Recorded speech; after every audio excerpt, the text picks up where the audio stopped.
महादेव की उपासना की। महादेव और पार्वती प्रसन्न हुए। महादेव ने कहा मानो वशिष्ठ मुनि क्या चाहिए मांगो।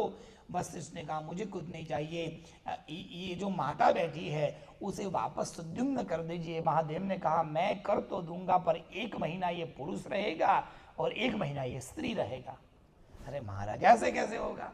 महादेव ने कहा मैं तो यही कर सकता हूं। बोले नहीं भगवान, इसको सदा के लिए पुरुष करना है तो उसके लिए आपको आद्य शक्ति दुर्गा की उपासना करनी पड़ेगी, क्योंकि ये पुरुष और ये स्त्री बनना ये माया का ही आवरण है। माया जिसको चाहे उसको पुरुष बना दे और माया जिसको चाहे उसको स्त्री बना दे। ये बनना माया के हाथ, बनाना माया के हाथ, क्योंकि स्वयं निर्गुण निराकार परमात्मा को भी सगुण बनाया किसने? माया ने। इसलिए माया की उपासना, आद्य शक्ति अम्बा की उपासना 9 दिन तक की, और उन 9 दिनों में उन्होंने उन देवी को देवी भागवत सुनाया, और देवी भागवत सुनकर उनके मन में, हृदय में माँ भगवती के मंत्रों का प्राकट्य हुआ, और उसी मंत्र जाप करते करते वह स्त्री पुरुरवा की माता, बुध की पत्नी वापस सुद्युम्न बन गई।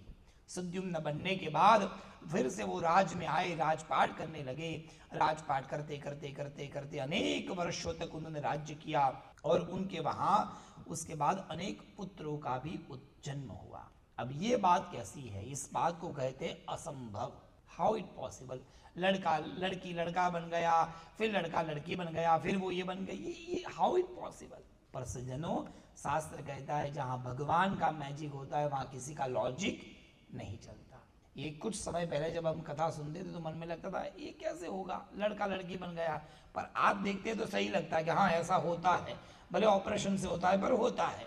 लड़का लड़की, लड़की में से लड़का, जेंडर चेंज होता है, और ये शरीर है। सज्जनों, ये कथानक कथा के लिए है, उसका अर्थ समझिए।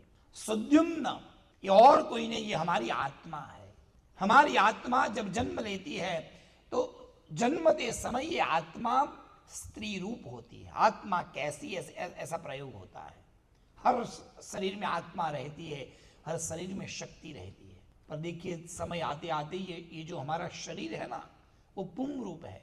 ये आत्मा अपने आप को शरीर मानने लगती है। चोट लगती है तो हमको लगता है कि हमें चोट लगी, पर आत्मा को चोट नहीं लगती, चोट तो शरीर को लगती है। वो आत्मा भूल जाती है वो कौन है, वो अपने आप को शरीर मानने लगती है, मतलब पुरुष शरीर मानने लगती है। शरीर पुंग रूप में आता है, और समय आने पर उसे याद आता है कि ये शरीर नहीं, ये तो आत्मा है।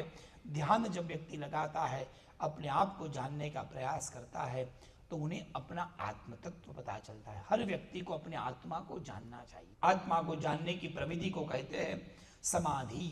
समाधि के द्वारा व्यक्ति को अपने जीव को जानना चाहिए। जो अपनी आत्मा को जानेगा, अपनी आत्मा को जानकर आत्मा की उपासना करेगा, उन्हें ही जीवन में परब्रह्म मोक्ष की प्राप्ति हो।